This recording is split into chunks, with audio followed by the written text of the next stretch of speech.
Muy buenas tardes con todos. Queremos dar la bienvenida al webinar sobre el test de beneficio y su impacto en el impuesto a la renta.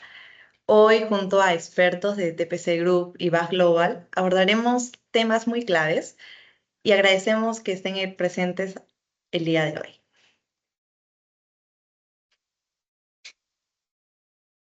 Contamos con la presencia de dos destacados especialistas, Luis Castillo, gerente de precio de transferencia en TPC Group, y Gustavo Martínez, encargado de impuestos. En TPC Group es una firma especializada en precio de transferencia en 21 países, más de 17 años de experiencia y miembro de Andersen Global. Por su parte, BAS Global cuenta con más de 25 años de experiencia en auditoría, tributación y contabilidad, con presencia en 2 países, miembro de Geneva Group International. Ofrecemos un portafolio de servicios clave para empresas: precio de transferencia, auditoría, tributación y legal, valuaciones y sostenibilidad.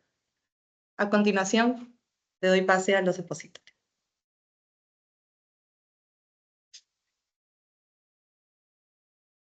Muchas gracias, Ani.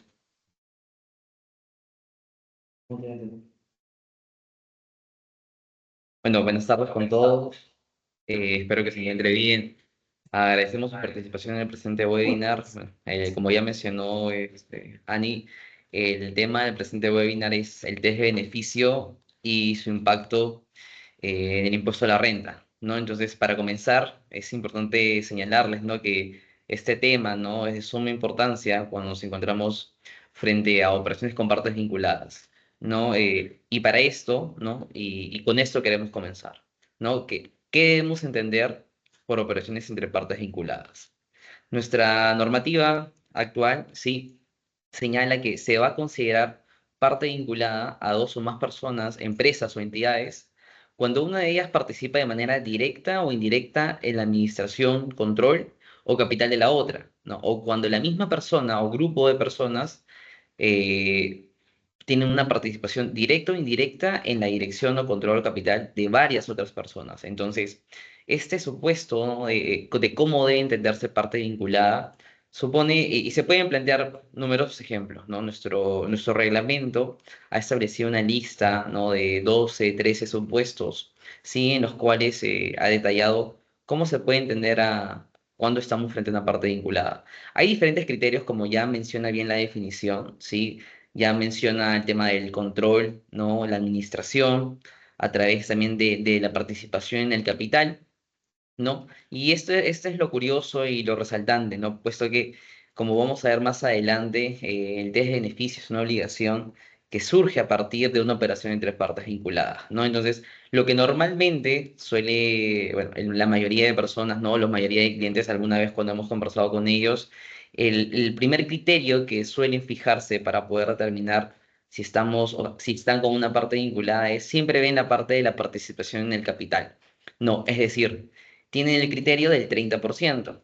Sin embargo, siempre es bueno precisar que lo que nos dice la normativa es que un socio, por ejemplo, debe tener el 30% del capital social de una compañía, es del 30, más del 30%, disculpen, más del 30% del total del capital social, ¿no? Entonces, de esta manera, si hubiese este caso, por ejemplo, donde hay una persona jurídica y hay dos accionistas, uno con 70% y otro con 30%, el de 70% podríamos afirmar que si celebra una operación bueno, con la persona jurídica, habría una operación entre partes vinculadas. Por otro lado, ¿no?, si hubiese la operación entre el otro socio con 30%, o sea, es decir, no supera la barrera, ¿no?, de participación en el capital, ¿no? Entonces, celebra una operación con donde es socio, entonces no habría una operación con parte vinculada. Entonces, es bastante importante tener en cuenta este criterio, que es el primero de repente que más se conoce, por así decirlo, pero no es el único, ¿no? Entonces, en este ejemplo que yo les puse, para que podamos entender un poco más esto, he hecho un ejemplo de manera donde hay una línea inicial, por así decirlo, de socios. Pero es cierto pero es cierto que dentro de una persona jurídica, más en personas jurídicas del exterior, no sucede mucho, es que no solamente hay un nivel uno, por así decirlo, de socios, sino que hay diferentes niveles hacia abajo, ¿no? Entonces, la normativa también nos señala, ¿sí? Que la participación no necesariamente en el accionariado puede ser de manera directa, sino también indirecta, pero sin perder, sin perder el rumbo en el sentido de que lo que debemos superar en participación debe ser mayor al 30%. No, es decir, entonces, en el primer ejemplo que yo les daba, ¿no?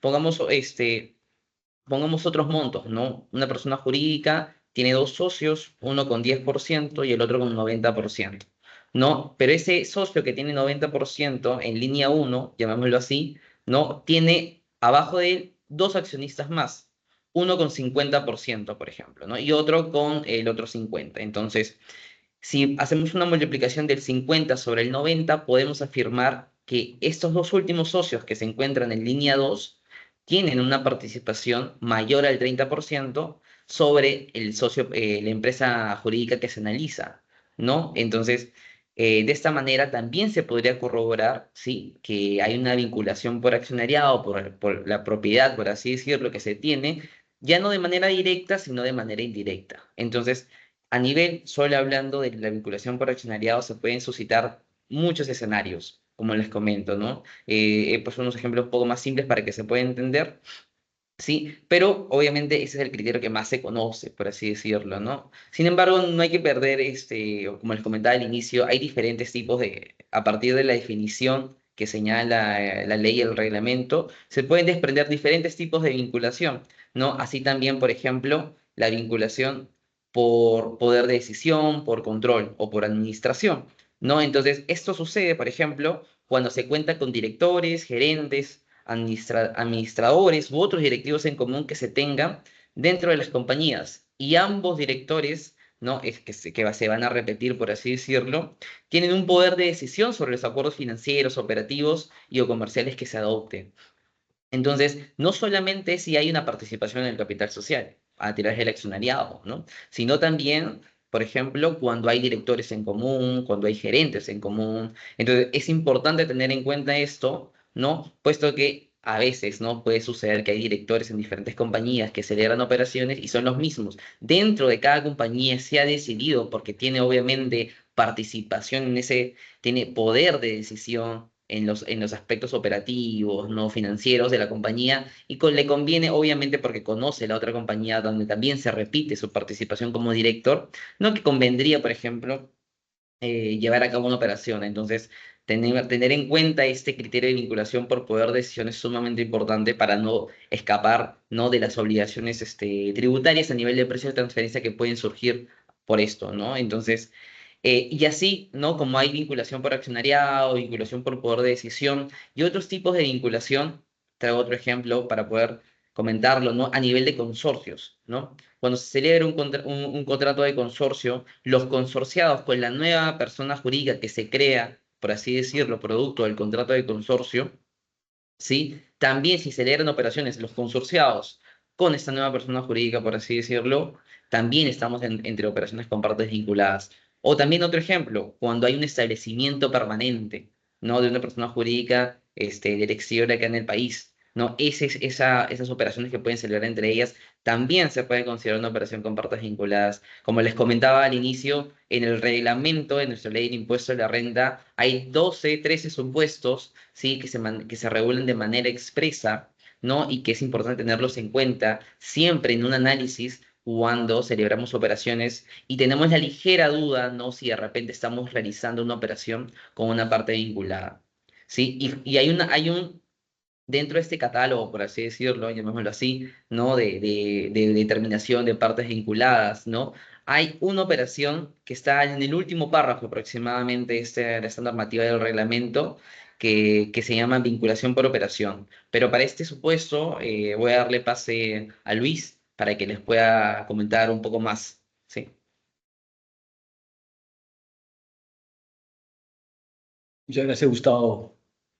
Gracias a todos por su participación. En efecto, el tema de los criterios de vinculación económica son sumamente importantes porque es lo que gatilla es el punto inicial para el análisis de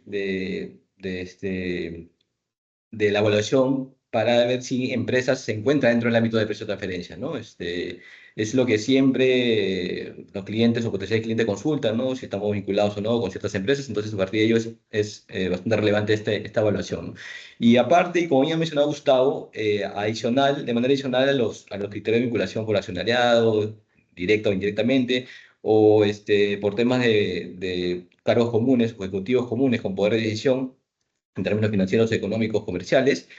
Y bueno, los otros ejemplos que ha dado de consorcios y de establecimientos permanentes, también se puede generar una vinculación por operaciones o como yo le llamo personalmente, vinculación comercial a partir de una situación en particular, ¿no? Aunque haya dos empresas que no tienen ningún tipo de vinculación económica, ya sea a través de capital o a través de contar con ejecutivos en común, puede darse una situación de vinculación o se puede activar la vinculación a través de las operaciones. Con el siguiente ejemplo, ¿no? Puede pasar que una empresa del exterior, que es una exportadora, tiene ventas en el ejercicio previo del análisis del evaluado, iguales o superiores al 80% a una empresa local, ¿no? Una empresa local peruana. Entonces, y a su vez, estas compras de la empresa local representa como mínimo si representa como mínimo el 30% de las compras totales, entonces ahí se genera ya una vinculación adicional, o se activa la vinculación, ¿no? Entonces, a partir de ello, de que se da esta combinación, también este tipo de empresas, en este contexto, a pesar de que no tienen ningún tipo de vinculación por accionariado o por otra situación, ya también entran dentro del espectro de precio de transferencia, ¿no? Un caso recurrente o de repente más claro es cuando que una empresa local cuenta con la representación, la marca, o sea, es distribuidor exclusivo de una empresa al exterior. Entonces, obviamente las compras van a ser 100% y las ventas, al ser importantes también de las exportaciones hacia el local, nuevamente, ¿no? Se genera este tipo de vinculación por operaciones o vinculación comercial, ¿no? Entonces, a partir de estos criterios, como ya mencionaba Gustavo, uno va evaluando, ¿no? La casística que enfrenta en relación a la consulta de los clientes y puede determinar como primer paso si existe una vinculación económica entre dos empresas en unas operaciones en consulta y luego ya se pasa a evaluar los umbrales ya establecidos por la norma en cuanto a ingreso de vengados, al movimiento de operaciones con partes vinculadas o con operaciones controladas para ver qué obligación en estricto le corresponde a un contribuyente en particular, ¿no? Entonces, es muy importante definir claramente si hay vinculación económica y luego ello ya continuar con el análisis respectivo. Muchas gracias, Luis. Efectivamente, o sea, como hemos venido comentando, los diferentes criterios de vinculación, ¿no? Hay una lista larga, por así decirlo, como ya les comenté al inicio. Sí, este último criterio que justo también ha mencionado Luis, de vinculación comercial, ¿no? Vinculación por operación, es bastante importante también, ¿no? Cuando hay distribuciones exclusivas, ¿no? Desde no domiciliado hacia la empresa jurídica local, la persona jurídica local, ¿no? Entonces, pero igual viceversa, ¿no? Entonces es importante tenerlo en cuenta, ¿no? Hay que determinarlo, ¿no? Llevando un control, ¿no? Ya sea mes a mes o de forma anual, ¿no? Para poder determinar eso.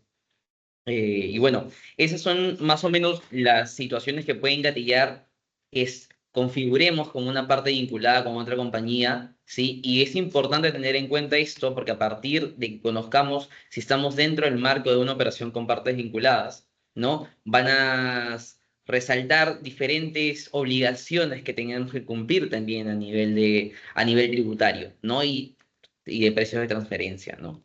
Entonces, este primer preámbulo que hemos hecho sobre operaciones con partes vinculadas nos puede traer a la siguiente pregunta, ¿no? Justo en el marco tributario, ¿no? De qué acción realiza SUNAT frente a operaciones entre partes vinculadas. Entonces, es importante tener en cuenta esto, puesto que frente a operaciones entre partes vinculadas, la SUNAT monitorea principalmente, uno de los primeros indicadores que monitorea es si la operación se encuentra a valor de mercado, ¿no? Y si, consecuencia de esas operaciones, se están cumpliendo con las obligaciones en precio de transferencia, ¿no? Y aquí resaltamos el tema de valor de mercado y la importancia que tiene esto a nivel tributario, ¿no? Porque, claro, o sea, supongamos que hay una operación entre dos partes vinculadas, ¿no? Y se supone que normalmente cuando uno sale al mercado a buscar, por ejemplo, algún proveedor, ¿no? O buscar algún cliente, siempre hay una negociación de por medio, por así decirlo, entre las partes, en las cuales algunas van a tener términos y condiciones de todas maneras y van a poder transar una contraprestación y el estilo de un servicio. Entonces, en esta negociación que surge, ¿no? Al fin y al cabo termina en la voluntad de ambas partes de poder decidir sobre cuál es el precio más adecuado para su negociación, por así decirlo, y qué van a recibir a cambio. Entonces, obviamente que eso sucede en el mercado como tal, pero sin embargo, cuando estamos entre operaciones entre partes vinculadas, no necesariamente sucede eso, puesto que podemos tener socios en ambas compañías que se repiten, o una empresa pertenece a la otra, entonces no hay un mercado propiamente, no hay una negociación de por medio, ¿no? Sino que hay probablemente en algunos casos la celebración de una operación, la cual va a permitir a una empresa, por ejemplo, reducir la utilidad. Entonces, y se hace con esos fines de repente, y se coloca un precio un poco más discrecional. Entonces, entre ese marco y cómo se han venido suscitando las operaciones durante, bueno, desde que se celebra, desde el inicio, ¿no? Entonces, este marco de operaciones comerciales, SUNAT siempre las ha observado y por lo tanto busca que no se manipule este tipo de precios, por así decirlo, y por lo tanto que las operaciones se encuentren a valor de mercado, ¿no? Entonces es algo que SUNAT pone bastante ojo dentro de las operaciones entre partes vinculadas, ¿no? Entonces es importante tener en cuenta esto, puesto que, por ejemplo, en el caso que les daba, cuando una empresa presta un servicio a otra, por ejemplo, a nivel local, imaginemos una no domiciliada prestándole un servicio a una compañía local, la pregunta que viene también amarrada a ese servicio que nos están prestando es, obviamente, nosotros vamos a desembolsar un importe, ¿sí? Entonces, ¿por qué, o sea, qué necesitamos nosotros tener, por así decirlo, para poder identificar si ese gasto con mi parte que yo voy a desembolsar, por así decirlo, esa erogación que vamos a desembolsar, si puede ser deducible, ¿no? Y por qué, si es que entre partes vinculadas se requiere un análisis especial, ¿no? A diferencia que con las partes, a diferencia de cuando sucede una operación con partes independientes, ¿no? Entonces, como yo les comentaba al inicio, antes de este slide, ¿no? Lo que busca SUNAT a nivel es que las operaciones se encuentren a valor de mercado porque siempre puede haber un riesgo de manipulación de precios cuando hay partes relacionadas. Entonces, ese análisis especial que se busca, ¿no? Es que no ocurra esa manipulación y así se pueda atenuar ese riesgo generando, porque al final y al cabo, ¿no? Y en una operación entre partes vinculadas, donde se manipula un precio, por así decirlo, y de repente para una puede ser mayor ingreso o menor ingreso y viceversa, para la otra mayor gasto o menor gasto, si existe un perjuicio al fisco, si es que SUNAT determina que existe un perjuicio al fisco, podemos entender que efectivamente esa manipulación tuvo una consecuencia, una contingencia que produce una afectación al fisco peruano y por lo tanto SUNAT con muchos más con mucha más dirección va a poder, que va a querer acotar ese tipo de observaciones, ¿no? Entonces, hay un análisis especial siempre que va a suceder para analizar la deducción de gastos con las empresas cuando suceden operaciones entre partes vinculadas, ¿no? Entonces, además de de este potencial riesgo que puede existir a nivel de manipulación de precios, por así decirlo, también es necesario que para corroborar que efectivamente podamos tomar un gasto dentro del marco de una operación con partes vinculadas, es que se necesita verificar la realidad económica de las operaciones. No puede ser una operación ficticia, una operación que simplemente sea a nivel de un invoice, le traslado un invoice a mi parte vinculada para que se pueda atribuir gasto.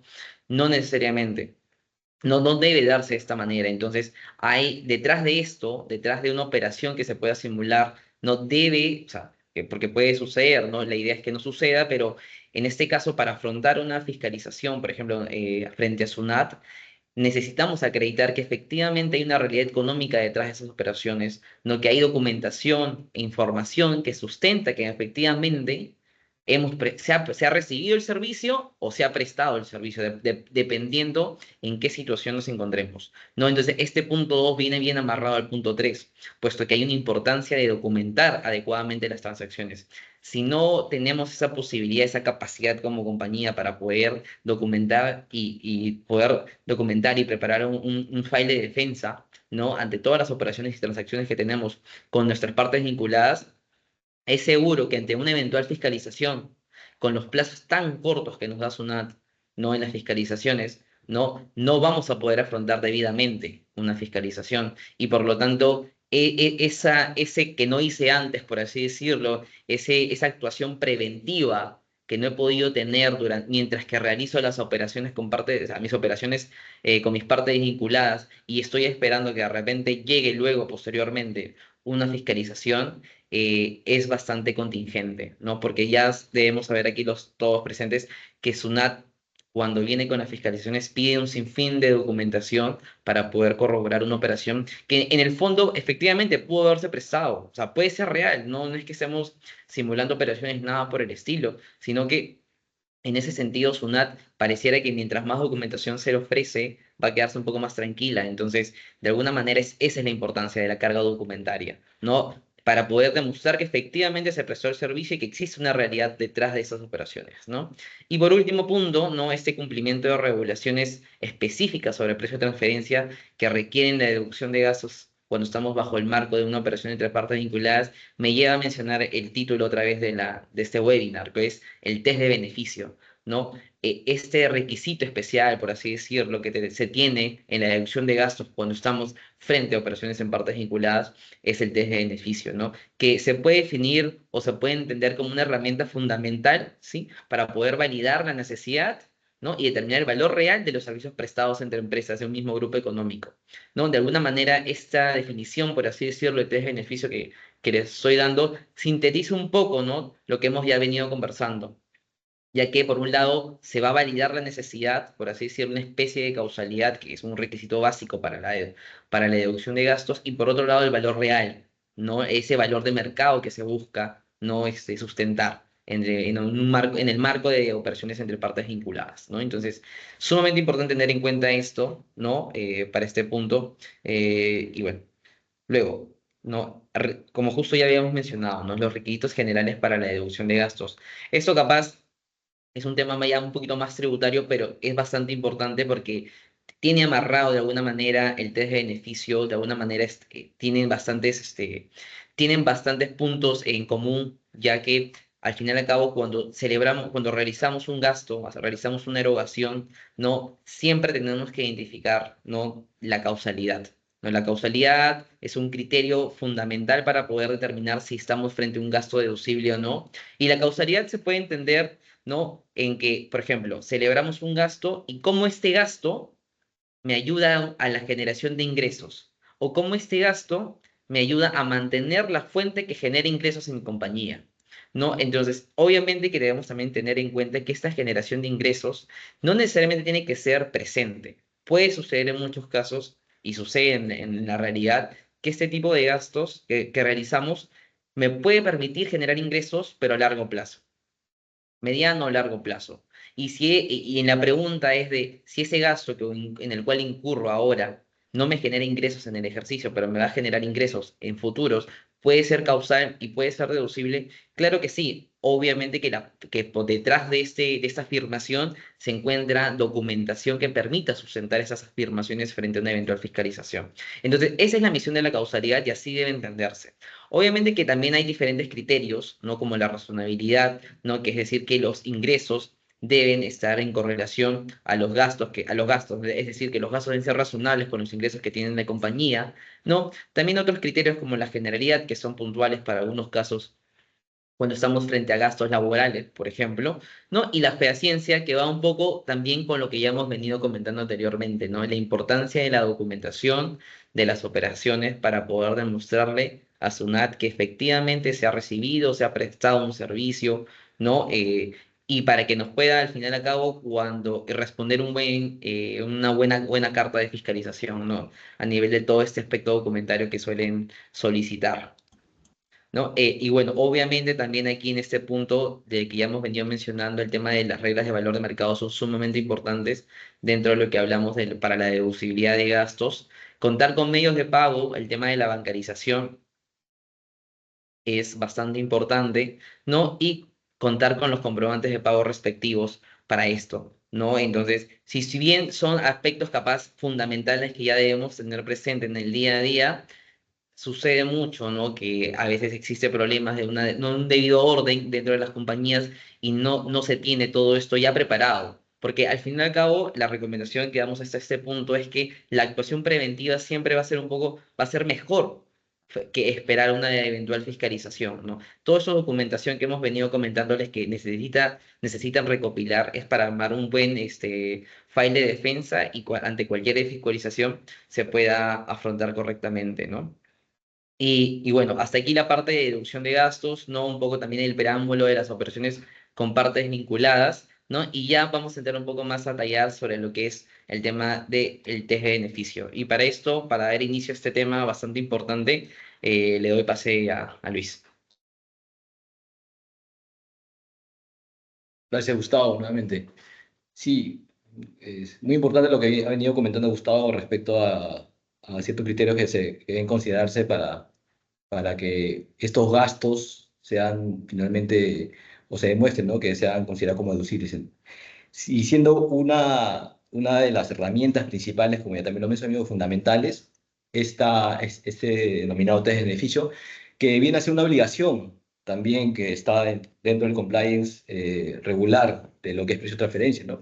Y bueno, ya lo comentaré posteriormente que esto toma más fuerza a raíz un poco de la postura de SUNAT desde mediados del último trimestre del año pasado, que comenzó a emitir notificaciones dando una señal de que va a comenzar a tener una actitud más activa en cuanto a las revisiones de este tipo de obligación, ¿no? Porque si bien el test beneficio es una obligación que no tiene una fecha límite de presentación, como el caso del reporte local, el reporte maestro y el reporte país por país, que tienen ya un calendario de vencimiento preestablecidos. El test beneficio es una obligación que complementar, diría yo, y que va muy de la mano con el reporte local, ¿no? Porque si bien en el reporte local lo que se sustenta o se busca sustentar o demostrar ese valor de mercado de las operaciones intergrupo, el test beneficio aterriza exclusivamente a lo que corresponde a los servicios intergrupo, ¿no? Entonces, es una obligación específica, y como les comentaba hace un momento, a raíz de la postura de SUNAT de que ya abiertamente o directamente a través de estas notificaciones, está solicitando que dentro de la estructura de reporte local se incluya un apartado con información relativa a este beneficio. Ya de esta manera ha mandado una señal de que el siguiente paso seguramente va a ser solicitar estos informes, ¿no? O sea, un análisis más detallado, más ampliado, más desarrollado. Ahora aquí le voy a comentar muy brevemente, muy ligeramente, cómo surge esta obligación, ¿no? Un poco el tema el aspecto legal, ¿no? Esto se inició con el decreto legislativo 1312 a fines de 2016, el último día se publicó, y con vigencia a partir del 2017, ¿no? A partir del cual se daban las primeras señales de lo que era esta obligación y que comprendía en sus inicios a los servicios recibidos, obviamente de parte regional, local y exterior, como también dentro del espectro se consideradas a las empresas residentes o domiciliadas en un paraíso fiscal, ¿no? Estos territorios no cooperantes o de bajo nivel de imposición.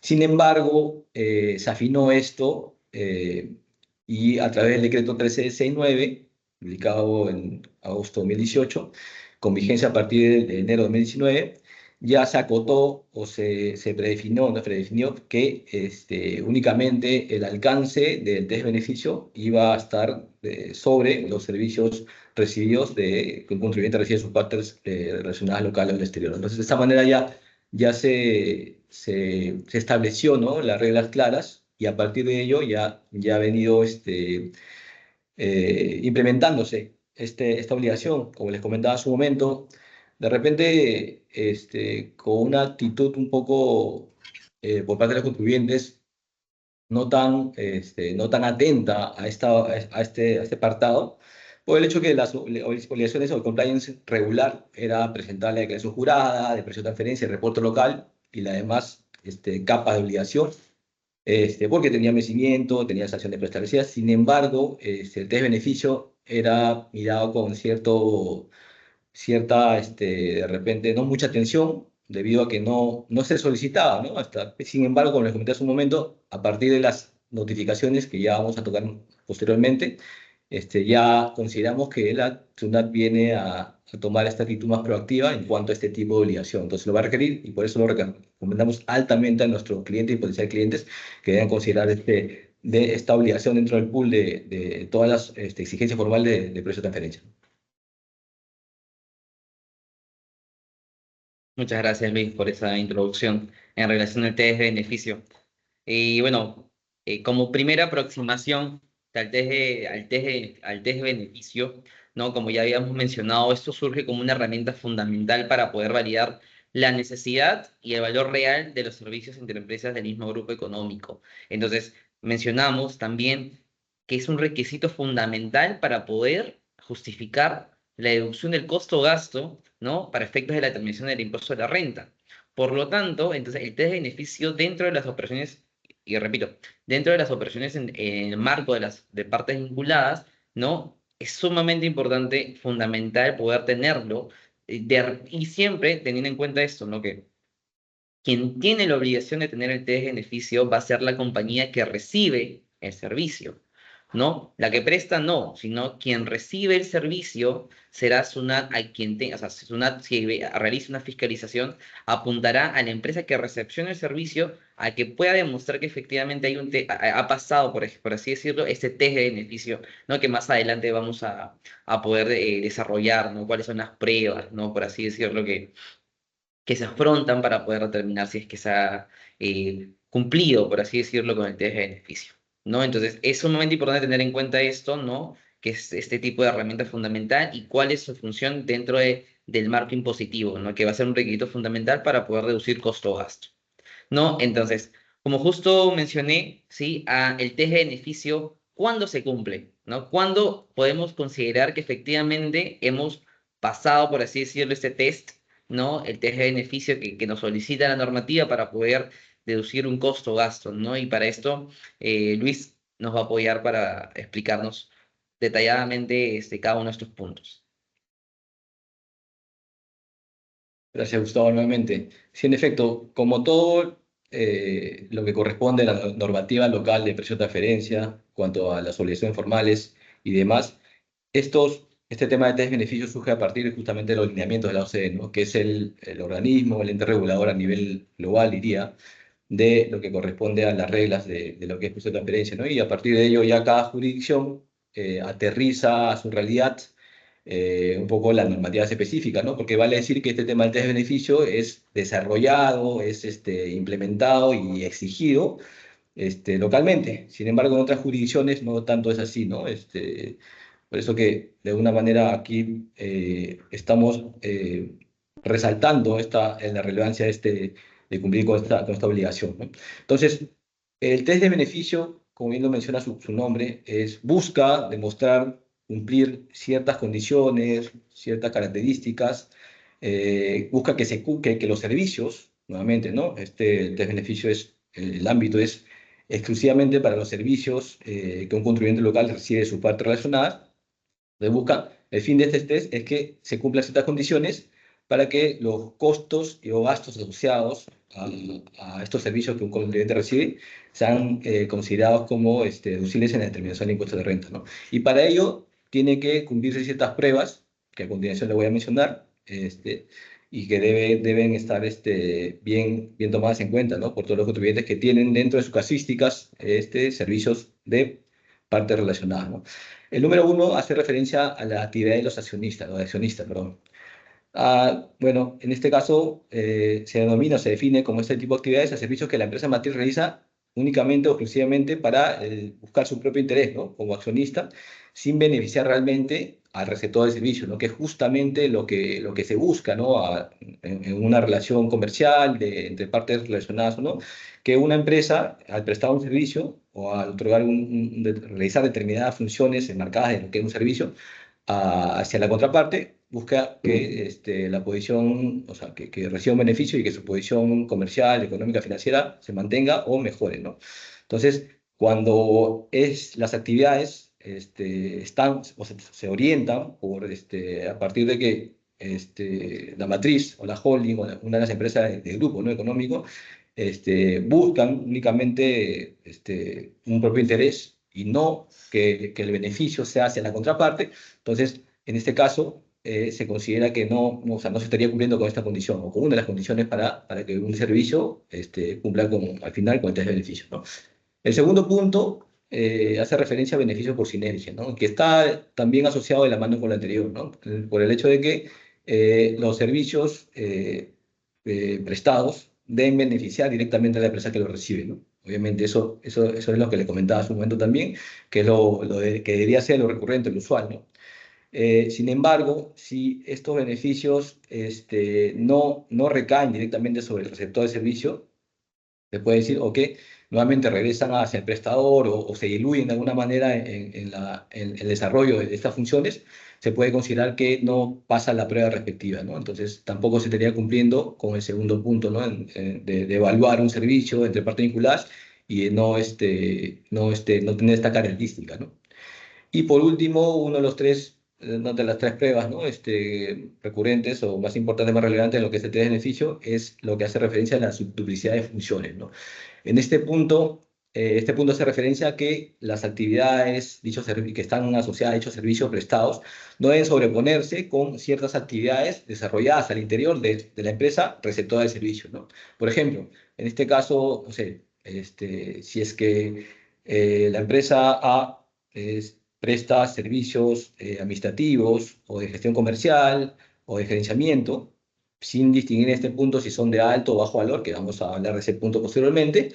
este, la empresa receptora, la empresa B, no debería contar con una unidad, un área, de repente con especialistas o profesionales relacionados a estas actividades, ¿no? Para que efectivamente tenga la necesidad de recibir este servicio, ¿no? Y que no haya una superposición de funciones, de actividades y propiamente de servicios, ¿no? De esta manera, entonces, debe haber cierta independencia entre las funciones y actividades que realiza el prestador de las actividades o desarrolladas al interior del sector de servicios, ¿no? Para que no haya una duplicidad de funciones que sería nuevamente un punto que descartaría el cumplimiento de test de beneficios, ¿no? Eso entonces es importante tener estos tres puntos bastante claros, que son bastante relevantes, porque permiten evaluar cada casuística de servicio intergrupo que enfrenten las empresas con sus partes relacionadas para que de alguna manera tengamos en cuenta o verifiquemos como primer punto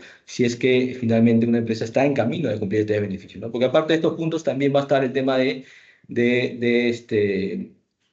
del detalle también o de la determinación de costos, gastos y criterios de asignación adecuados, razonables, para que también sean, y a partir de ello, o sea, teniendo en cuenta que el caso de servicio de bajo valor añadido, un margen específico que posteriormente vamos a referirnos para que en global se determine si estos servicios están en regla o no con el cumplimiento de este beneficio.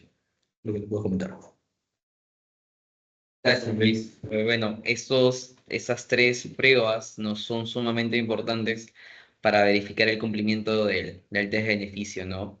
Basta que falte una, sí, son elementos concurrentes, entonces deben cumplirse los tres para poder afrontar y poder afirmar que efectivamente se cumple con el test de beneficio y no tener contingencias frente a una eventual fiscalización.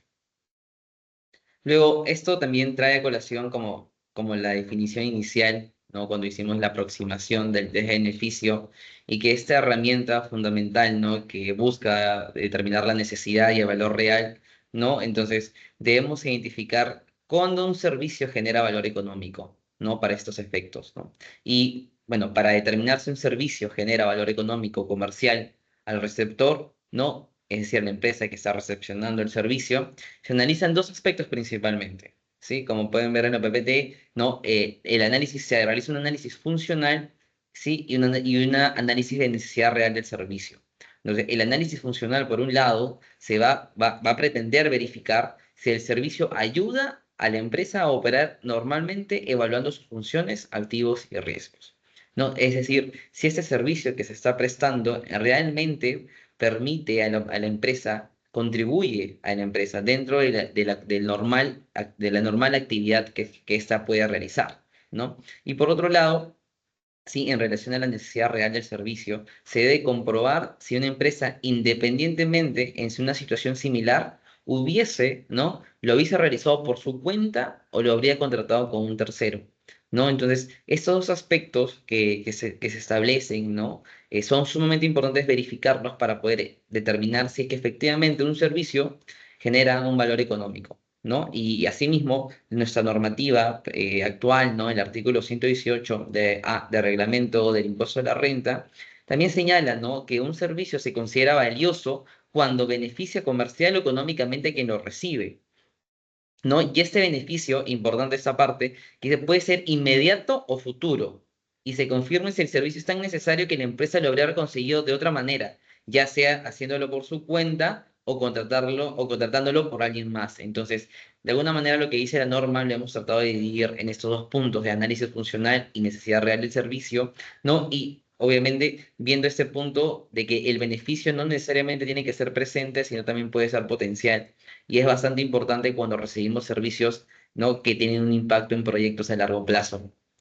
Entonces, de esta manera podemos determinar, ¿no? si un servicio efectivamente genera un valor económico para la empresa receptora, ¿no?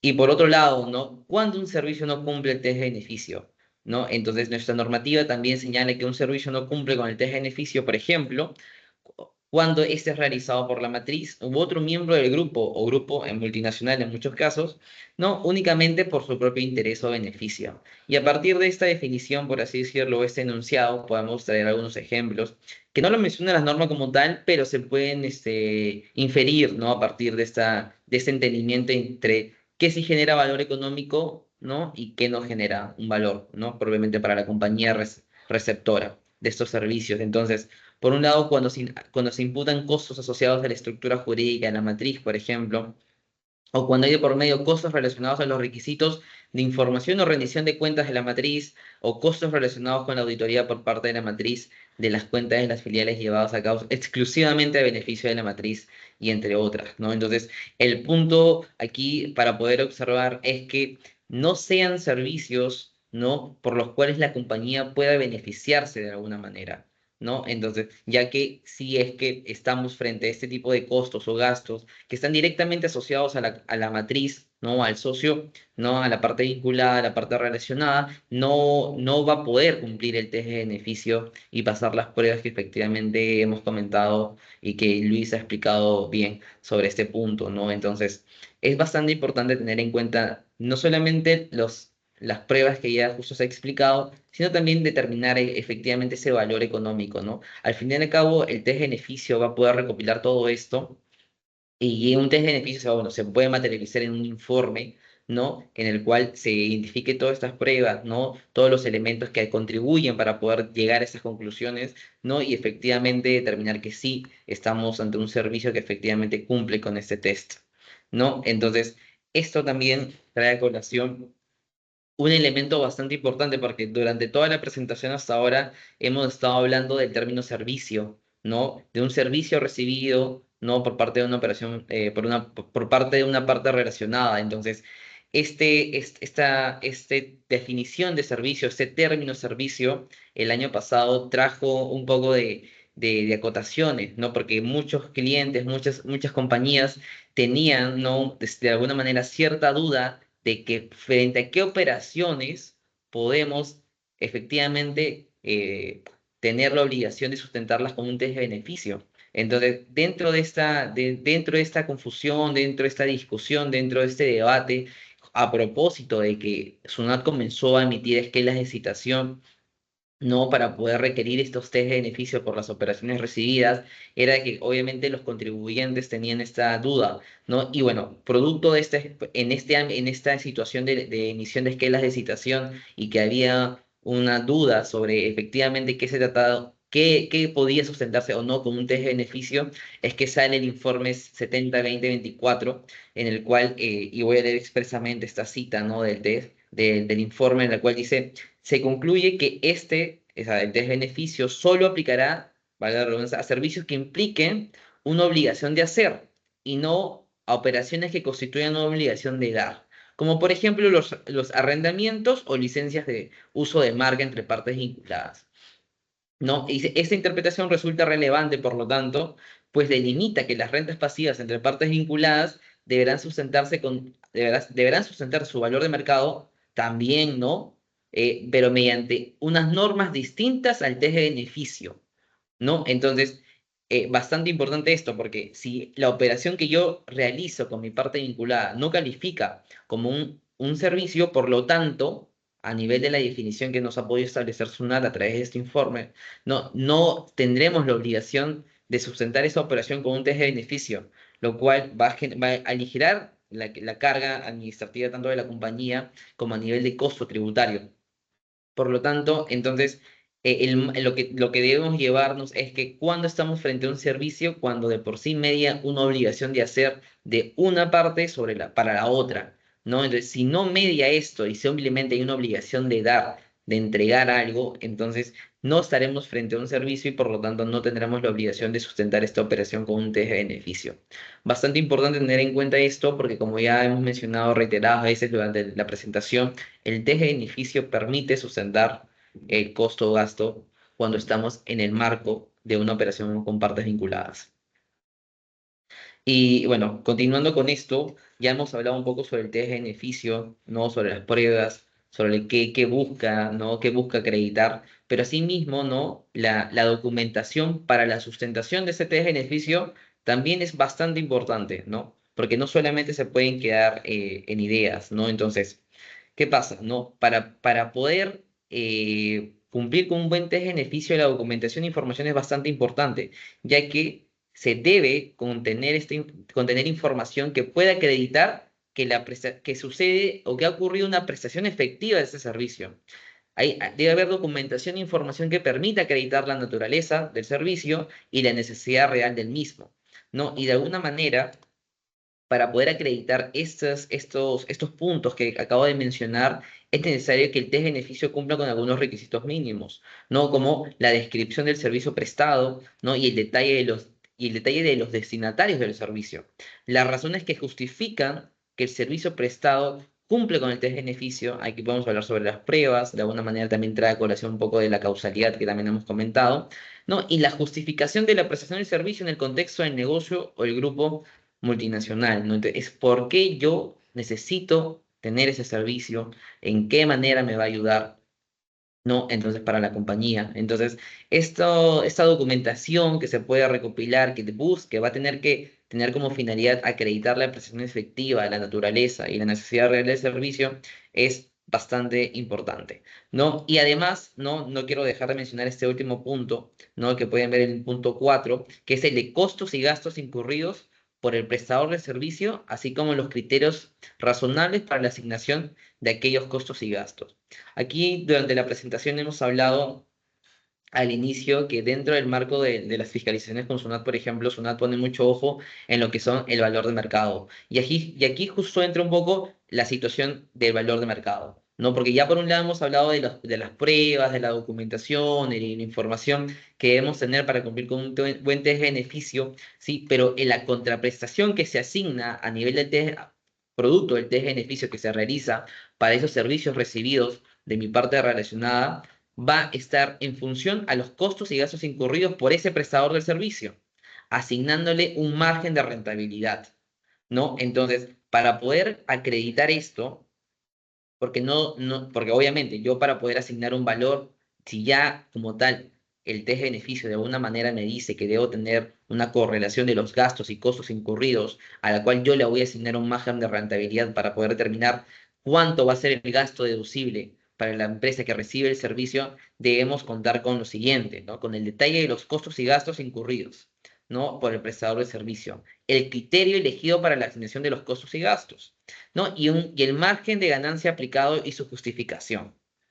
Entonces, cualquier documentación y todo este acervo documentario que permita poder acreditar y llevar la correlación de los costos y gastos va a ser bastante importante. Entonces, ¿por qué? Porque ya vamos a ver un poco más adelante, cuando veamos el enunciado de alto o bajo valor añadido, va a tener un impacto bastante relevante, ¿no? Pero para este punto, ¿no? Sobre los costos y gastos incurridos, le voy a dar pase a Luis para que también les pueda ahondar un poco más sobre este tema, que igual de alguna manera vamos a ver más adelante también con los servicios de alto y bajo valor añadido, pero estoy seguro que quiere dar unos comentarios en relación a este punto. Luis. Gracias, Gustavo, nuevamente. Sí, en efecto, como bien mencionó Gustavo, se ha hablado un poco de demostrar cualitativamente, si se quiere, ¿no? Dentro de lo que es la prueba de test-beneficio, el tema de la real necesidad, el tema de la fehaciencia, el tema de la causalidad, ¿no? Por lo que hay una correspondencia entre los costos, gastos asociados y la generación de ciertos beneficios, ¿no? Para mejorar o mantener la posición comercial del receptor del servicio, ¿no? Entonces, aparte de ello, esos puntos que son bastante relevantes, cuantitativamente, si se quiere, también este test o esta normativa también exige que se revele o se muestre, ¿no? Tenga ese nivel de detalle de los costos y gastos incurridos en la prestación de estos servicios, así como criterios razonables y un margen un markup de mercado, ¿no? Que ya, como bien mencionó Gustavo, posteriormente se va a delimitar, ¿no? Si corresponde, o sea, cuando hablamos de servicios de bajo valor. Pero, en efecto, si bien el valor de mercado de una operación en general, ¿no? No referirnos únicamente a lo que es servicio de intergrupo, ya se testea o se evalúa o se demuestra en los reportes locales o en el estudio técnico de precio de referencia, aquí en lo que corresponde al test de beneficio, se especifica o se aterriza, para comenzar, a lo que corresponde a servicio de intergrupo y se exige, ¿no? Que se cuente con ese nivel de detalle, con ese nivel de información de costos, gastos incurridos y de drivers o criterios razonables de asignación, ¿no? Para los efectos y gastos, además del margen de mercado correspondiente. Entonces, muy relevante este punto porque, ¿qué pasa? Que, bueno, en muchos casos que hemos tenido oportunidad de ver, no hay una correcta determinación, una correcta identificación, ¿no? De costos, bueno, costos directos seguramente sí, pero gastos asociados a la prestación de servicios, porque bien de repente no se tiene un modelo de cost allocation adecuado o no se ha podido identificar o asignar, ¿no? De manera prudente o de manera clara qué gastos están asociados a la actividad desarrollada para prestar dichos servicios. Entonces, esto es muy importante porque recomendamos y fomentamos y siempre le indicamos a nuestros clientes que mantengan o desarrollen información segmentada, ¿no? A nivel de estos servicios para que justamente se pueda identificar este nivel de detalle de costos y gastos para que no haya ningún problema al momento de probar o de cumplir con esta condición del test de beneficio, ¿no? Y obviamente determinar el valor de mercado correspondiente, ¿no? Muchas gracias, Luis. Y bueno, para poder continuar con estos puntos, ¿no?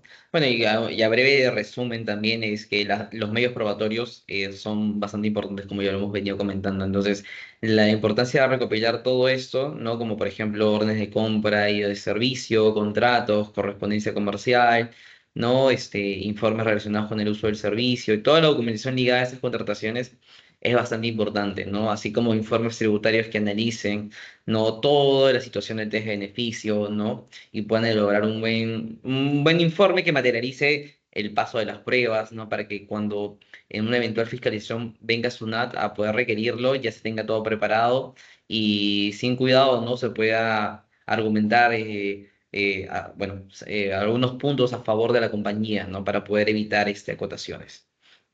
Y justo sobre estos puntos que hemos mencionado anteriormente, sobre los servicios de alto o bajo valor añadido, ¿no? Que están muy ligados también de alguna manera al test de beneficio, ¿no?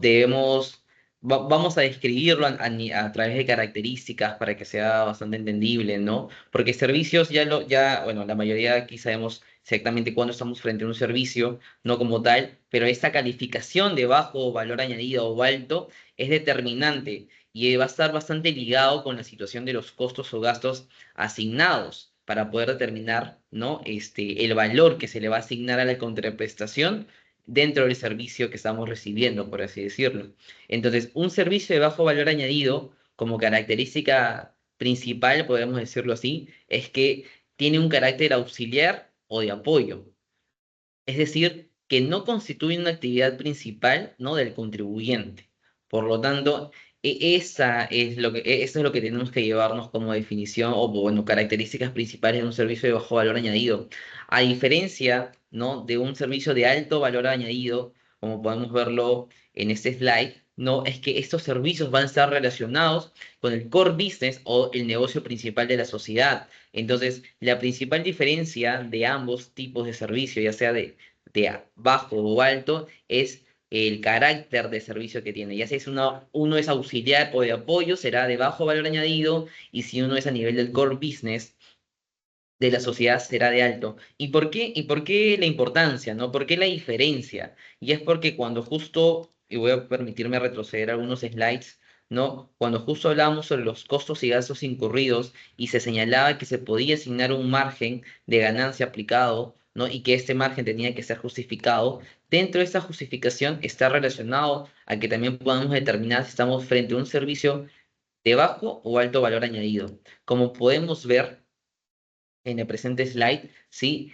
El que sea un servicio de bajo valor añadido, ¿no? Además de determinar los costos y gastos incurridos, nosotros hablábamos del margen de ganancia, ¿no? Que se le va a asignar. Este margen de ganancia para los servicios de bajo valor añadido, ¿sí? No pueden ser superiores al 5% de los referidos costos y gastos. Por lo tanto, y viceversa, ¿no? Por otro lado, ¿no?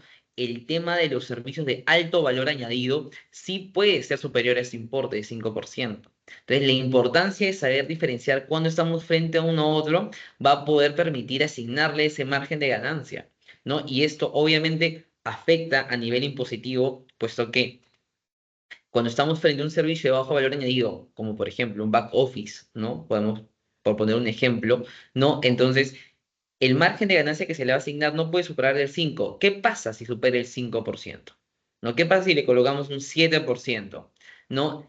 Lo que la normativa me dice es que es producto de los costos y gastos determinados, y más mi límite del 5% como máximo, el exceso, ¿no? Esos dos puntos, esos 2% adicionales, no van a ser deducibles, ¿no? Generando un impacto de todas maneras a nivel impositivo, puesto que puede terminar en una adición a través de la DJ anual, por ejemplo, ¿no? A través de un ajuste por precio de transferencia.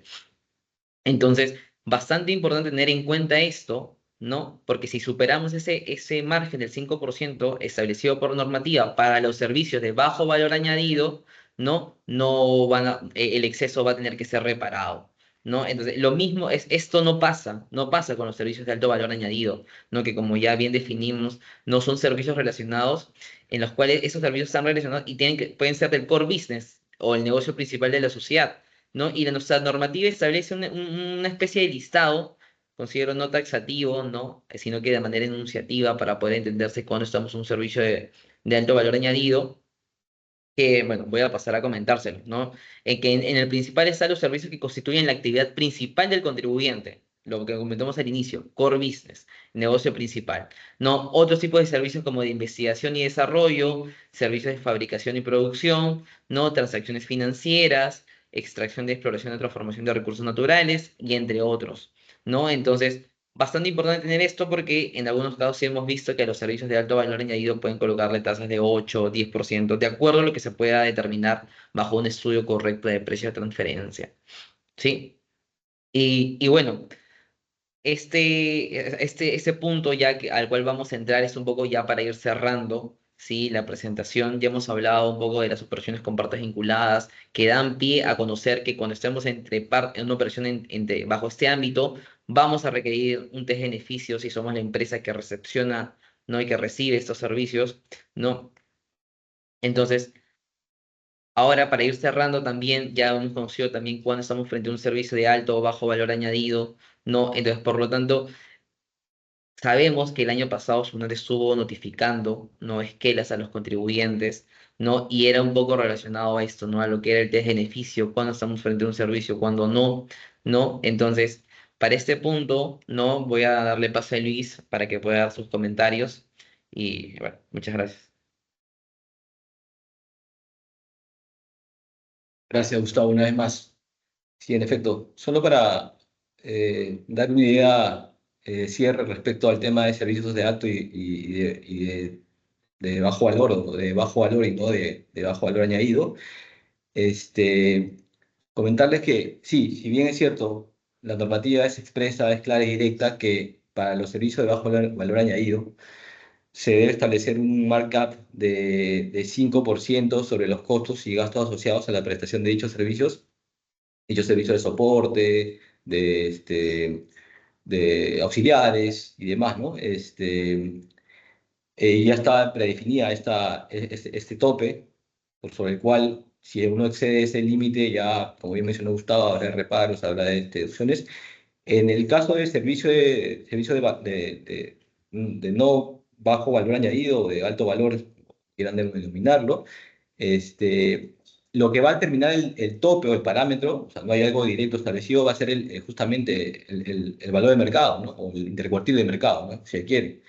Porque, bueno, entre partes independientes, definitivamente, o terceros, uno puede pactar una operación y la fuerza de mercado determina un precio y por ende una rentabilidad. Pueden establecer el precio que mejor consideren, ¿no? Sin embargo, cuando hablamos de operaciones que se encuentran dentro del ámbito de precio de transferencia, para este grupo de servicios catalogados como especializados, relacionados al core principal del negocio, más técnicos, si se quiere, más específicos o especializados, como menciono, lo que va a determinar un poco el límite o el tope va a ser siempre los parámetros de mercado, ¿no? O sea, si uno ya sobrepasa el rango intercuartil determinado en el análisis correspondiente, obviamente ya va a caer en observaciones por parte de la SUNAT, ¿no? Pero eso es lo que quería un poco acotar en relación a lo último muy bien mencionado por Gustavo, ¿no? Ahora, entrando ya en esta parte, bueno, ya final de lo que corresponde a no previo, pero yo creo que ahora lo puedo manejar yo. Entrando en esta parte final, ya, ¿ok? Solo quería comentar que ya lo mencionó también Gustavo, complementar un poco lo que había mencionado en relación a los límites, ¿no? A la limitación de lo que corresponde al alcance del test beneficio, ¿no? Efectivamente, como bien mencionó, a mediados del año pasado, entre noviembre, octubre, más o menos, la SUNAT empezó a emitir notificaciones, ¿no? Es que la licitación solicitando a los contribuyentes que habían presentado su reporte local que justifica o sustente por qué no habían revelado o reportado información relativa o información correspondiente al beneficio. Y en un primer momento, en efecto, comenzaron a solicitar este sustento para lo que son los arrendamientos, principalmente todas las esquelas o la mayoría de esquelas de licitación que llegaban eran relacionados a esta solicitud, a este tipo de solicitud, ¿no? Sin embargo, como ya mencionó Gustavo, en un informe posterior, la SUNAT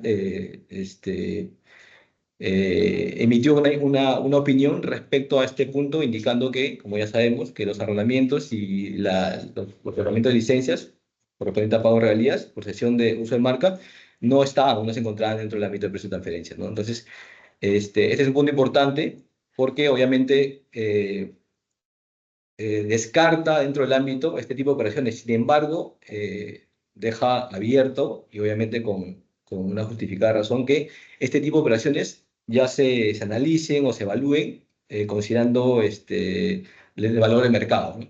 Entonces, obviamente, la metodología, la aplicación de todos los métodos correspondientes deben ir abocados a este tipo de operaciones que, si bien ya no va a estar dentro del test beneficio, igual tiene que demostrarse, tiene que hacer el tratamiento correspondiente de precio de transferencia y demostrar que, o sea, las rentas, la merced conductivas mensuales o las tasas de regalías corresponde a valor de mercado, ¿no? Eso es lo que quería comentarles, ¿no? Respecto a este punto que había mencionado ya, Gustavo.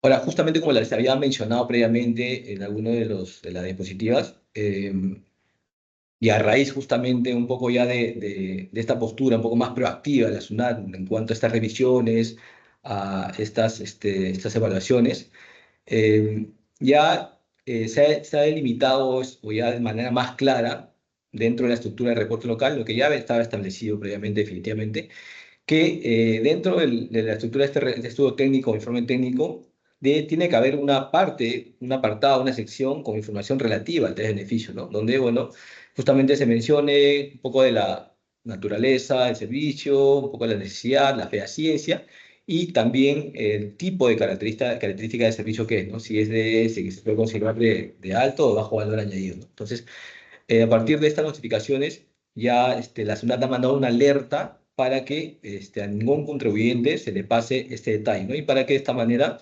pueda tomarse en cuenta en la estructura de los reportes locales a presentar, lo que se ha presentado previamente, se pueda regularizar este punto, se consigne información relativa a este beneficio, ¿no? Lo cual obviamente debe conversar, porque eso es lo recomendable, que no exige, o no exigía la norma que dentro del reporte local se revele una información detallada o extendida, lo que es el test de beneficio o su aplicación o su cumplimiento, por lo cual esta información relativa al test de beneficio debe conversar, y lo cual es altamente recomendable a todos nuestros clientes y potenciales clientes, con un informe más detallado, más ampliado, más desarrollado, que sí desarrolle, valga la redundancia, estos puntos, estas pruebas que le he mencionado, y que también se consigne los detalles relacionados a los costos, gastos asociados y al margen de mercado, rentabilidad de mercado que se está aplicando para dichos servicios, ¿no? Definiendo previamente, como les comento, si se trata de un servicio de bajo o valor, bajo o alto valor añadido, ¿no? Aquí está justamente, ¿no? Un poco lo que le mencionaba, ¿no? A raíz de esta esquela de citación de parte de SUNAT, ¿no? Justamente en las estructuras de los reportes se mencionaban, se revelaban que los contribuyentes habían celebrado, habían recibido servicios de sus partes relacionadas locales o del exterior. Sin embargo, no se había revelado o de alguna manera reportado dentro de la misma estructura del informe alguna información relativa al test de beneficio, ¿no? Entonces, a partir de ello, como ya les había mencionado, justo la SUNAT detectó este incumplimiento, y a partir de ello comenzó a notificar, enviando esquema de citación para que esta omisión se regularice de manera inmediata, ¿no? Entonces, esto, justamente a partir de esta postura, es una alerta de que la SUNAT ya va a poner un ojo con mayor interés o mayor relevancia para revisar o supervisar que los servicios que un contribuyente revele dentro de su reporte o estudio, o dentro de las propias declaraciones, o tanto en las declaraciones de renta también, cuando haga los cruces respectivos, también debe haber información relativa al test de beneficio dentro del estudio técnicos, y a su vez también debe ir acompañado esto de un informe más desarrollado, más robusto, ¿no? Que si bien este informe debe estar, no es que se cargue o se presente junto con el reporte local, debe estar a solicitud de la autoridad cuando lo requiera, ¿no? Entonces, nosotros consideramos, en nuestra postura, y luego de hacer evaluaciones o análisis internos con la ley tributaria, y con también hacer interconsultas con demás consultoras, consideramos que va a ser el siguiente paso a estas notificaciones o esquema de citación. Va a ser que justamente, ¿no? Obviamente ya te notifiqué que no tenías de repente una manera de test beneficio, ahora lo puedes solicitar de manera expresa, no de manera directa. Entonces recomendamos que aquellos contribuyentes que no han considerado, no le dan una relevancia importante, una relevancia adecuada a lo que es el test de beneficio, se pongan en regla. Instamos a que se pongan en regla, ya que consideren también, como parte de compliance regular, parte de reporte local y de declaración jurada, que es lo más recurrente localmente, también considere la evaluación, la elaboración del informe test beneficio como una actitud preventiva, y lo tengan listo ante cualquier requerimiento nacional, porque, como ya mencionó Gustavo, los tiempos pueden ser muy acotados o muy breves, muy cortos en cuanto a este requerimiento. Entonces, si ya cuentan con el sustento, con la documentación adecuada, con un informe test beneficio desarrollado, ampliado, robusto, pueden presentarlo y sustentar este cumplimiento de este test para los servicios que el contribuyente recibe de su parte relacionada. Ahora bien, ¿cuál ha sido un poco la estrategia de la SUNAT, ¿no? Para estas revisiones, o para detectar, ¿no? Que ya sean los reportes locales, en las declaraciones, ya sean de precio de transferencia o de renta, ¿no? Se hayan de alguna manera consignados operaciones que tengan que ver con servicios, y que de alguna manera no hayan reportado o revelado información relativa a este beneficio dentro de los estudios técnicos. Justamente la SUNAT ha implementado el uso de inteligencia artificial para este proceso de detección, de evaluación, a fin de identificar a través de los códigos correspondientes qué operaciones están omitiendo, ¿no? Y puntualmente son los relacionados a los servicios, para que a partir de esta identificación, digamos, no muy fina, de repente está en beta, o de repente en proceso de implementación más adecuada, pueda emitir estas esquelas, estas cartas inductivas a los contribuyentes, ¿no? Para que puedan regularizar estas omisiones, ¿no? Esta implementación de la IA obviamente le permite a SUNAT, a través de las diferentes declaraciones realizadas, como le comentaba, ya sea de declaración de renta o de precio de transferencia propiamente, detectar las operaciones reportadas, ¿no? Y a partir de ello, identificar si le corresponde efectivamente a un contribuyente también desarrollar el test de beneficio, desarrollar todas las pruebas correspondientes y obviamente si no lo ha realizado, emitirle la notificación propia, ¿no? Correspondiente.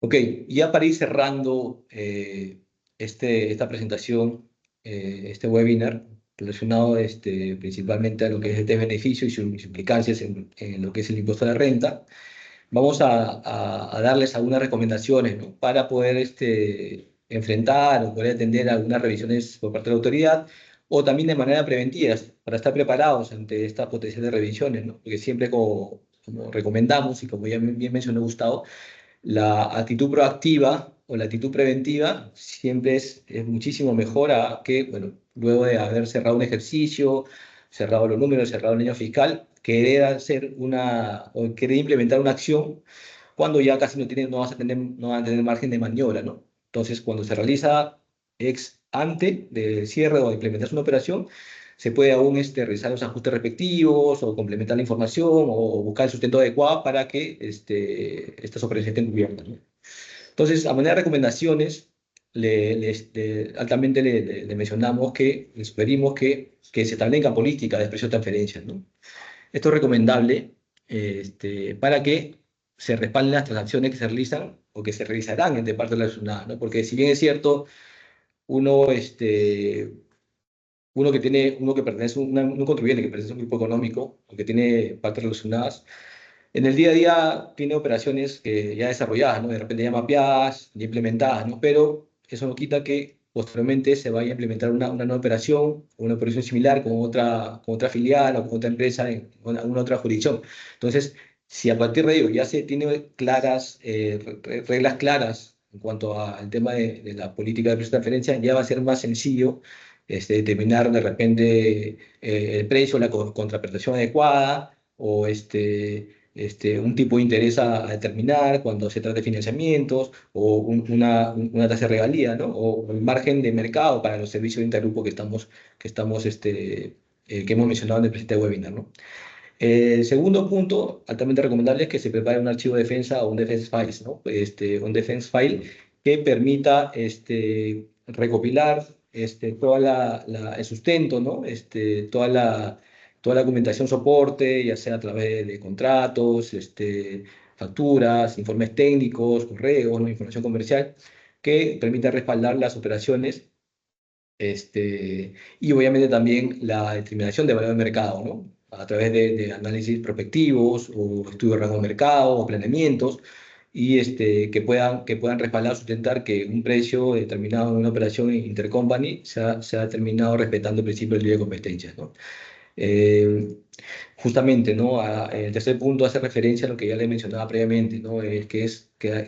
Indica que es muy recomendable realizar evaluaciones preventivas, análisis preliminares, justamente de repente en el último trimestre del ejercicio para ir monitoreando cómo van a cerrar las operaciones y los precios en las operaciones intergrupo, ¿no? Para justamente identificar si todo está en orden, todo está dentro de los parámetros del mercado o si hay un desvío por alguna situación particular, ya sea de mercado o una situación estratégica intergrupo, puedan implementarse o aplicarse los ajustes correspondientes de manera oportuna y no esperar al cierre del año fiscal, a la presentación de la renta anual, que justamente, como les comentaba previamente, cuando ya se evalúa la situación ex post, ya queda muy poco, o sea, casi nada, obviamente no hay margen de maniobra para implementar o corregir la situación fuera de los parámetros de mercado, ¿no?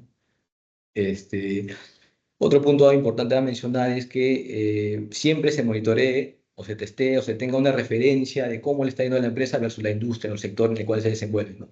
Esto es muy importante para ver si es que las rentabilidades, los precios, los markups de las operaciones intergrupo, hablando puntualmente de servicios, están acorde a lo que también indica el mercado, ¿no?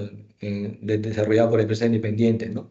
Esto se puede realizar a través de repente de bases de datos públicas o consultar bases de datos privadas especializadas, ¿no? Para que se pueda obtener un rango o una referencia de mercado y se pueda contrastar contra los indicadores propios de la compañía, ¿no? De alguna manera se puede identificar si está todo en orden, se está yendo de manera acorde a lo que indica el mercado, o hay que hacer implementaciones de ajuste para alinearnos a esas, al principio de la competencia, ¿no?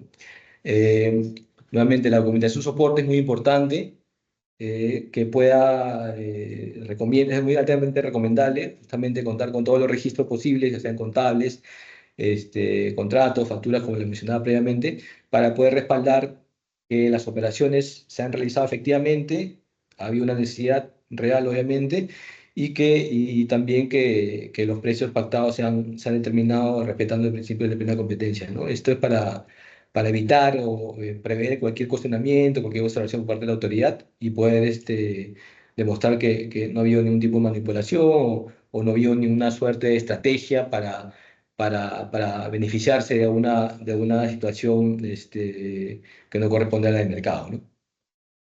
Y por último, y esto es un tema, una recomendación bastante importante, pues justamente lo mencioné previamente cuando se hablaba del test de beneficio y de tener y esa parte cuantitativa, ¿no? De lo que exige un poco la normativa en cuanto a la estructura de costos y gastos y una adecuada determinación del criterio de asignación, de la asignación a través de repente el modelo de cost allocation.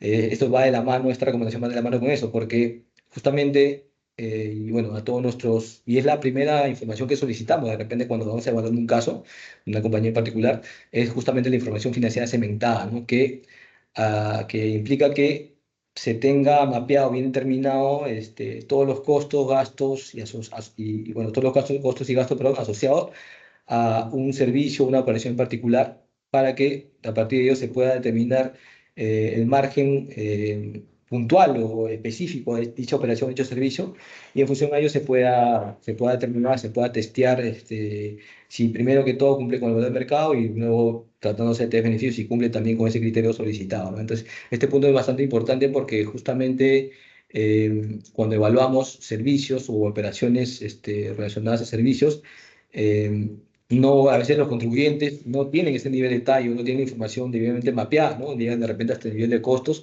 pero bajando un poco más en el orden, los gastos no están correctamente identificados o se obtienen resultados dispersos o no muy razonables. Entonces, ahí es recomendable que, bueno, se desarrollen modelos de criterio de asignación de costos y gastos para poder determinar una adecuada información financiera segmentada y esto testear el valor del mercado correspondiente y también hacer el sustento respectivo en el test beneficio cuando se habla de servicio intergrupo, ¿no? Estos entonces son los puntos bueno, más relevantes que podríamos sugerirles o recomendarles que lo tengan muy en cuenta al momento de encontrarse en sus empresas, en sus negocios, en los grupos en los que pertenecen, de enfrentar operaciones, ¿no? Operaciones intergrupo, operaciones entre partes relacionadas.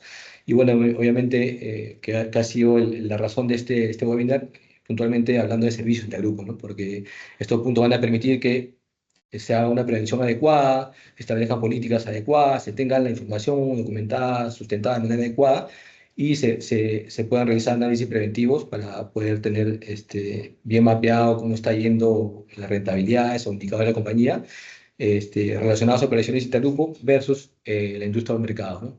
Entonces, con esto ya estaríamos dando por cierre este webinar. No sé si Gustavo tenga algunas palabras adicionales o complementarias a dar. Le doy el paso en todo caso. Muchísimas gracias por su tiempo y por la participación. Muchas gracias, Luis, por los últimos comentarios. Efectivamente, todo este último slide es bastante importante tenerlo en cuenta, ¿no? El Defense Files considero que es uno de bueno, es lo que se arma, ese backup que se arma es bastante importante para todo lo que es una fiscalización y los análisis preliminares. Siempre la actuación preventiva va a ser mucho mejor, ¿no? Que ya actuar cuando la administración tributaria, en este caso SUNAT, nos fiscalice. ¿No? Entonces, bueno, eso es todo, creería yo. Igual estamos leyendo justo ahora la parte de las consultas. Sí, al menos por la parte expositiva de parte de nosotros, ya no habrá algo más que explicar.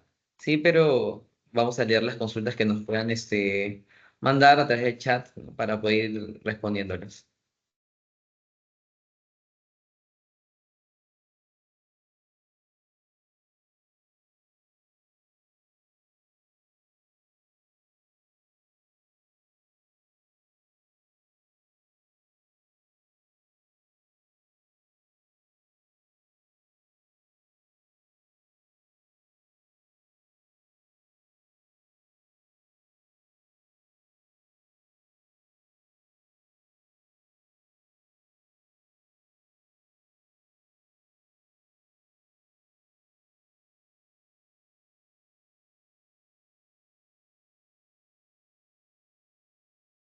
Hola Federico, sí, justo acabo de leer tu consulta. A ver, la leo igual para que todas las puedan escuchar. De SUNAT, en las fiscalizaciones va por el lado más difícil para el contribuyente, solicitan probar con documentos como facturas, planillas de trabajadores, etcétera, los gastos del proveedor vinculado que le pagó a sus proveedores y trabajadores, muchas veces no domiciliado. Ello es muy difícil de cumplir e inclusive puede estar prohibido en el país del proveedor no domiciliado. ¿Qué recomendación para estos casos? Bueno, efectivamente, Federico, la SUNAT, bueno, al menos en la experiencia que también nos contempla a nosotros, hemos visto que mientras más documentación se le presente, parece que con eso se convencen más, aun cuando no necesariamente mayor volumen de documentación significa que la operación efectivamente se haya prestado, ¿no? Realmente se haya dado. Entonces, ahora, con los temas de políticas de privacidad, de repente en algunas situaciones del exterior, sería bueno, bueno, cuando son empresas del grupo, ¿sí? De un mismo grupo, lo que nosotros recomendamos siempre es que desde el momento uno que se constituyen acá por lo general, ¿sí? Es darles las recomendaciones sobre cuál es la actuación de SUNAT, ¿sí? Frente a la documentación que suelen solicitar, ¿no? Ya sea cuando personas con partes vinculadas del exterior, ¿no? Entonces, para que de alguna manera tengan un actuar preventivo y puedan armar su defense file. ¿No? Ya si es posterior, obviamente ya vienen con los problemas, por así decirlo, con las contingencias, ¿no? En muchos casos, una carta desde el exterior, obviamente traducida aquí, sería, ¿no? Explicando las bases legales allá por las cuales no se puede entregar determinada información conforme a la normativa vigente en el país de donde viene, ¿no? Suscrito debidamente por las personas correspondientes, ya sea el gerente de la otra compañía. Obviamente siempre tiene que estar amparado en base legal, ¿no? Y acá obviamente traducido para entregar en plena fiscalización, podría de alguna manera salvaguardar, ¿sí? Sin embargo, va a depender mucho del criterio de cada auditor porque si bien es cierto, y no me van a dejar mentir, que los auditores siempre van a tener obviamente una posición bastante restrictiva, ¿no? Frente a su actuar. Entonces, en muchas ocasiones pueden optar por tener una posición en la cual la normativa del exterior no nos aplica a nosotros, ¿no? Y por lo tanto tenemos que de alguna manera responder a los requerimientos que pueden enviar documentación. No necesariamente capaz, y lo que yo puedo optar también es que, bueno, capaz no le vamos a entregar exactamente lo que ellos quieren, pero al menos de alguna manera sustraer la información netamente relevante, ¿no? Omitiendo información que no competiría a SUNAT tener, ¿no? Entonces, pero va a depender mucho de cada auditor, sí, pero sí de por sí, el primer pensamiento, no, la primera vista que tiene Sunat siempre sobre esto es que quiere la información y tenemos que traerle todo, ¿no? Y si no es un documento que esté amparado en base legal del exterior, entonces va a ser más complicado aún. Aún así te diría que es bastante complicado con base en normativa del exterior porque ellos dicen, no, no es aplicable en Perú, básicamente, entonces, ¿por qué tendríamos que acotarlo como tal, ¿no? Entonces, es un poco complicado, bastante delicado esa parte porque Sunat no cree en nadie, por así decirlo. A ver, vamos a ver si hay más consultas abajo. Mm, Vamos a hacer la última consulta. Ah, Martín. Dice Martín, el agenciamiento prestado por una persona natural, sí, el agenciamiento prestado por una persona natural a una persona jurídica es una obligación de dar. Se debe reportar el test de beneficio. Martín, ¿qué tal? Buenas tardes. Los préstamos, si es que estamos hablando en este caso, no son materia del test de beneficio. Sí, no son, bueno, nuestra posición como firma también es esa. Los préstamos no son un servicio, no son una obligación de hacer, por lo tanto no requieren el test de beneficio. Sin embargo, que no requiere un test de beneficio no significa que la tasa de interés que se pacte no deba estar a valor de mercado, ¿no?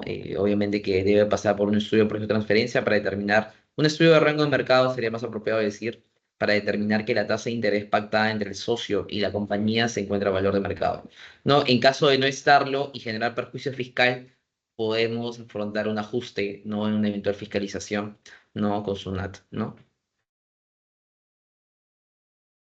Ok.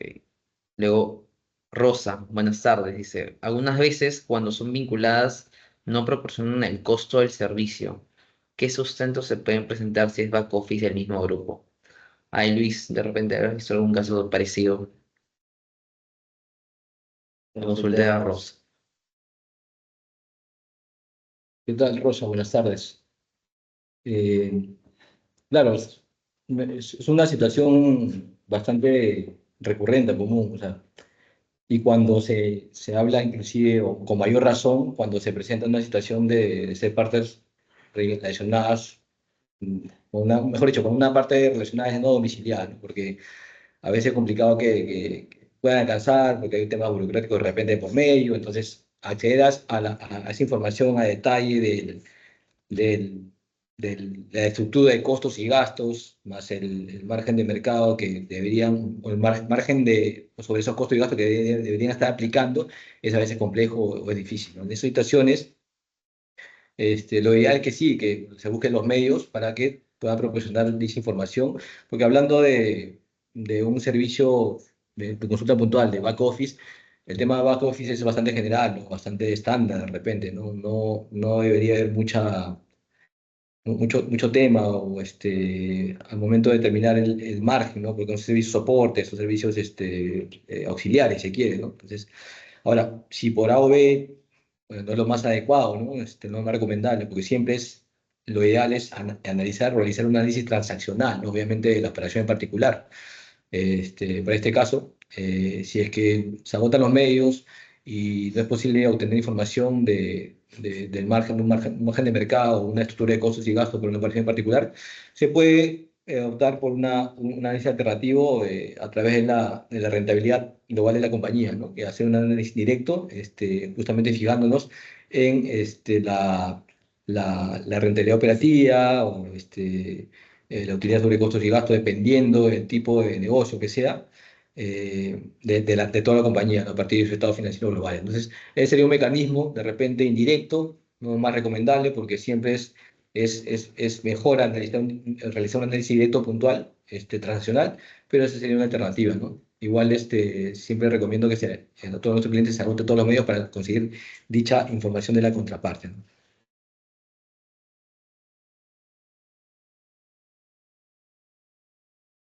Muchas gracias, Luis. Espero que le haya quedado un poco más claro a Rosa ahí con ese ejemplo.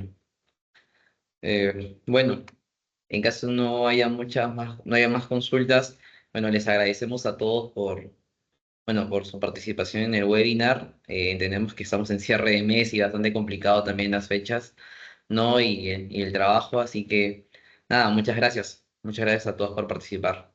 Que tengan buenas tardes.